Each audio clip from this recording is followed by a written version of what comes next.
A rare serpent-like creature just washed up on the beaches of California. The Japanese call it Ryugu no Tsukai, the messenger from the sea god's palace. Scientists call it an oarfish, but most people, they call it the Doomsday Fish. Because every time one of these deep-sea giants appears on shore, disaster seems to follow.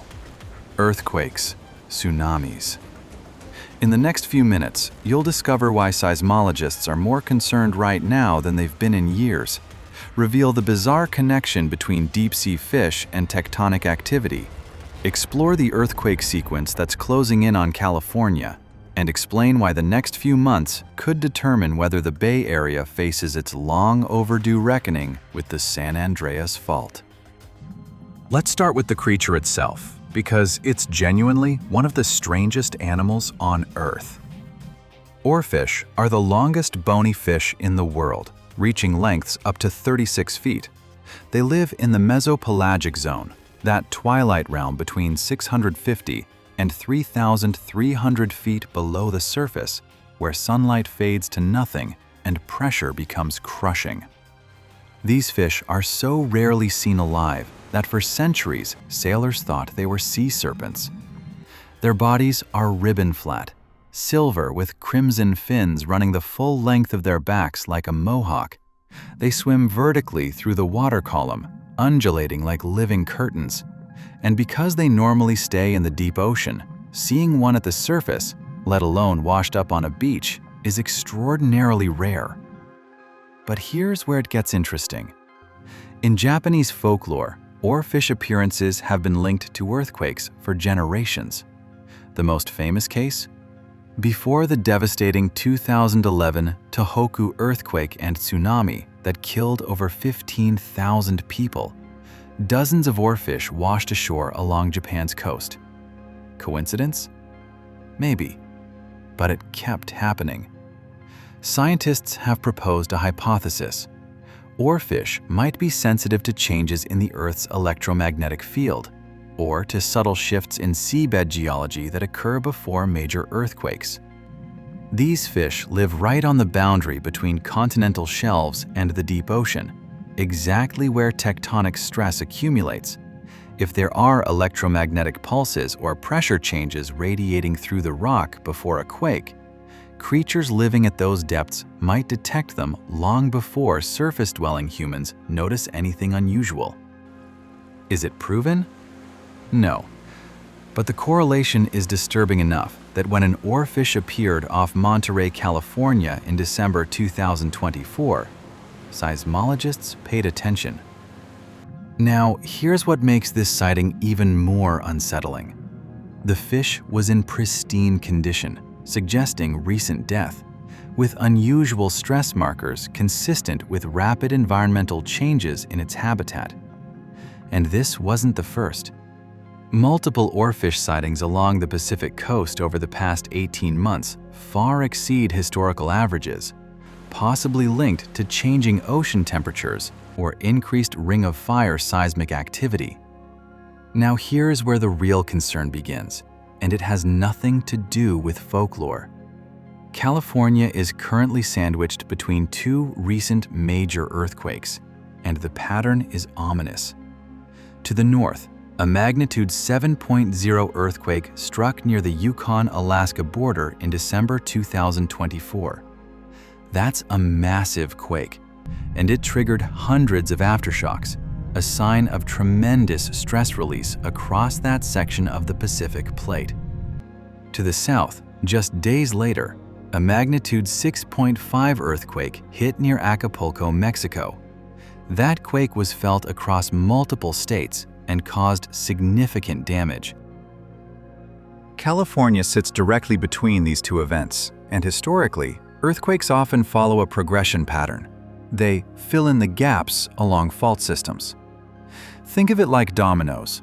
When stress releases on one end of a tectonic boundary, and then on the other end, the middle section often adjusts to compensate. But there's another layer to this.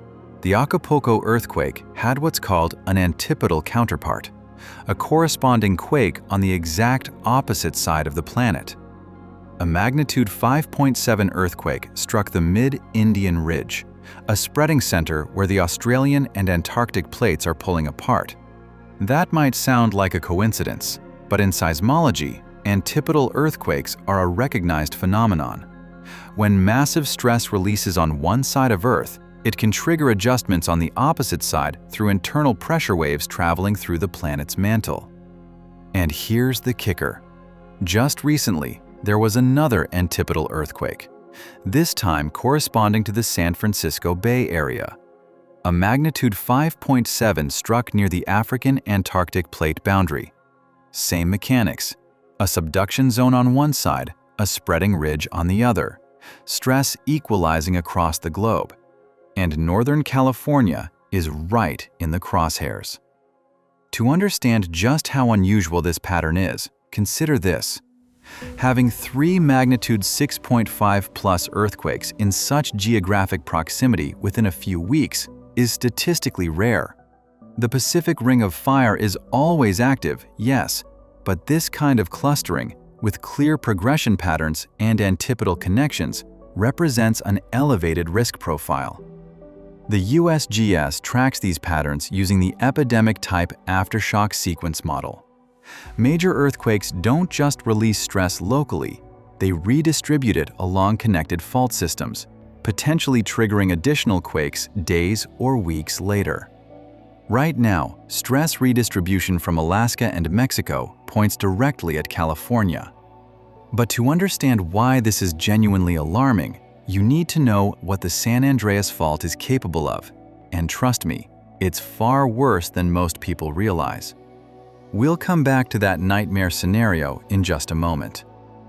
Okay, stop for a second. I know what you're thinking. This sounds like fear-mongering. Earthquakes happen all the time. Why should I believe California is actually at risk right now?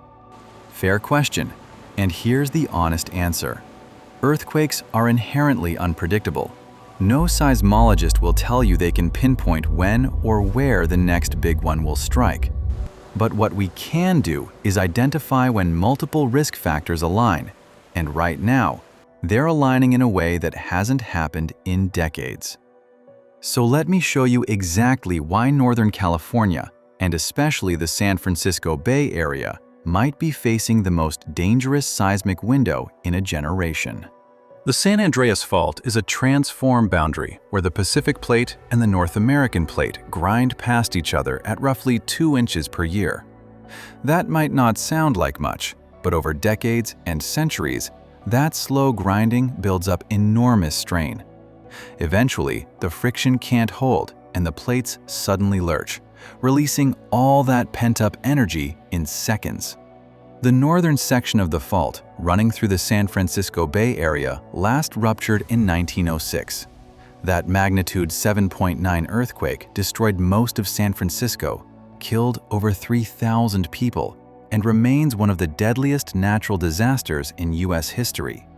The ground ruptured for 296 miles, with some sections shifting up to 20 feet instantaneously.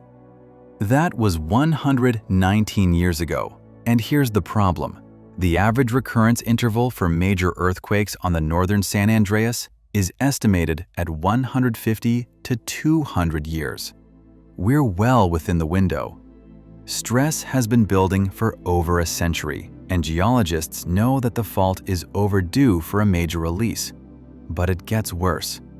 The Hayward Fault, which runs directly beneath Oakland and Berkeley, is even more concerning. It's essentially a branch of the San Andreas system, and it ruptures more frequently, roughly every 140 years. The last major event was in 1868. We're past the average recurrence interval. A magnitude 7.0 earthquake on the Hayward Fault would be catastrophic. The USDS has modeled this scenario extensively, and the results are sobering. Thousands of deaths, tens of thousands of injuries, over 400,000 people displaced, and economic losses exceeding $200 billion. Critical infrastructure, highways, bridges, BART tunnels, water systems would suffer massive damage. The entire Bay Area would be crippled. Let me give you a sense of what that actually means on the ground. When the Loma Prieta earthquake struck in 1989, a relatively moderate magnitude 6.9, it collapsed the Cypress Street Viaduct in Oakland, killing 42 people instantly. A section of the Bay Bridge fell, Marina District buildings pancaked, and that earthquake wasn't even on the main San Andreas Fault. It was on a secondary fault system. A magnitude 7.0 on the Hayward Fault would release roughly 5.6 times more energy than Loma Prieta. The shaking would last longer, potentially 15 to 20 seconds of violent motion, compared to the 8 seconds in 1989.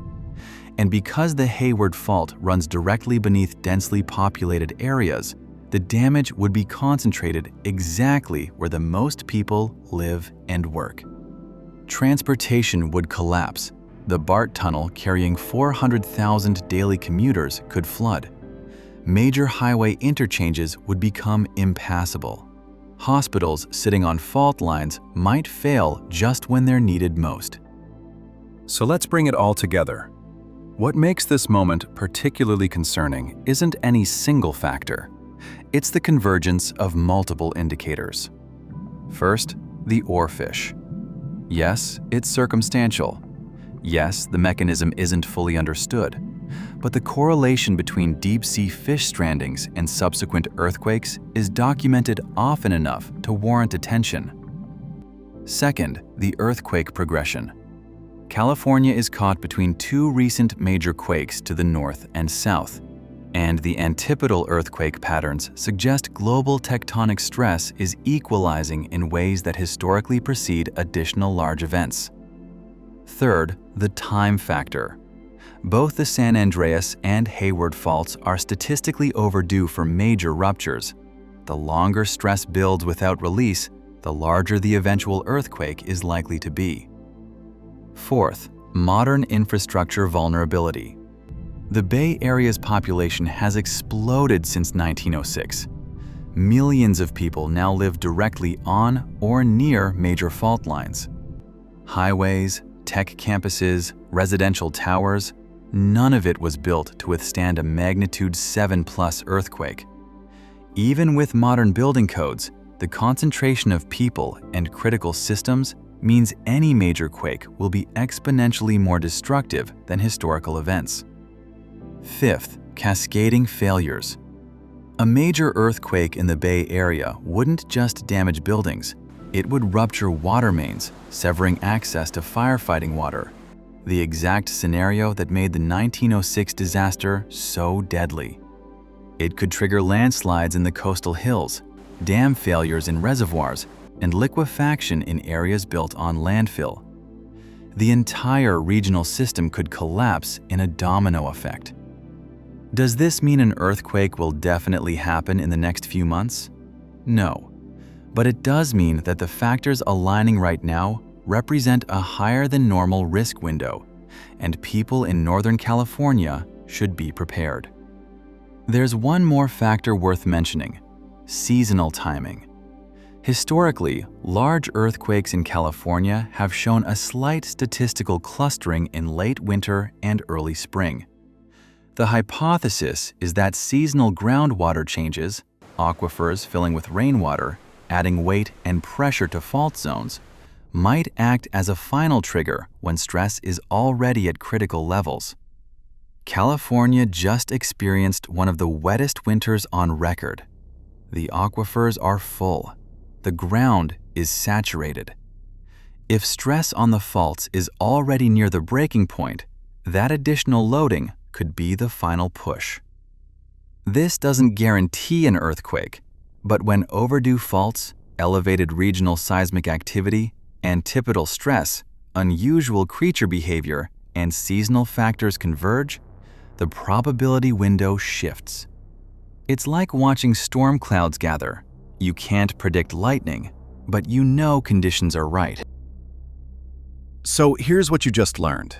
A rare deep-sea creature washed ashore in California, the same type of fish that appeared before Japan's devastating 2011 earthquake. That alone wouldn't mean much. But when you add the recent magnitude 7.0 quake to the north, the magnitude 6.5 to the south, the antipodal earthquake patterns signaling global tectonic stress, and the fact that California's most dangerous faults are statistically overdue for major ruptures, you get a picture that's genuinely concerning. Is this a prediction? No. Earthquakes remain fundamentally unpredictable.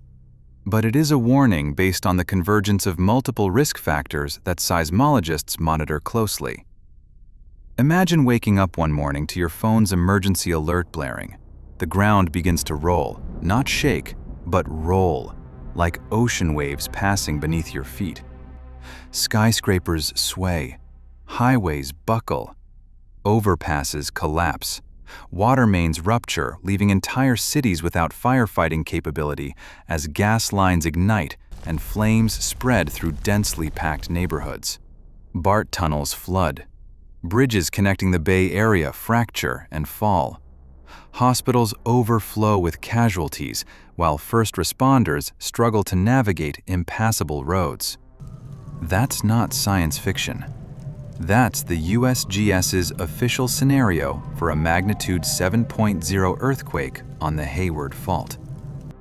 It's what scientists know is coming. They just don't know when. If you live in California, especially the Bay Area, now is the time to prepare. Have an earthquake kit. Know your evacuation routes. Secure heavy furniture. Make a family plan, because when the ground starts moving, you won't have time to think. If this video opened your eyes to how real the earthquake threat is, check out the videos on screen now. Click, watch, and stay curious.